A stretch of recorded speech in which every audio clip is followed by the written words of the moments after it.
প্রিয় শিক্ষার্থী বন্ধুরা, আশা করি তোমরা সকলে ভালো আছো। তো আজকের এই ছোট টিউটোরিয়ালে তোমাদের সকলকে স্বাগত জানাই।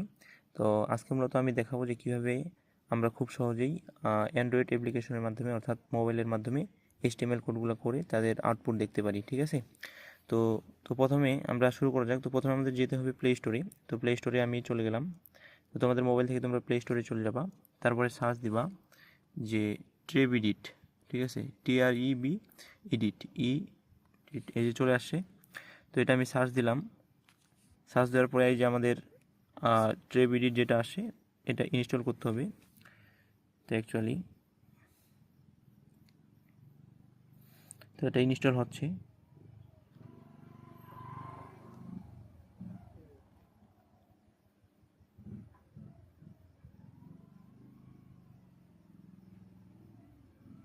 তো ইনস্টল করার পর আমরা ওপেন করবো এটা মূলত।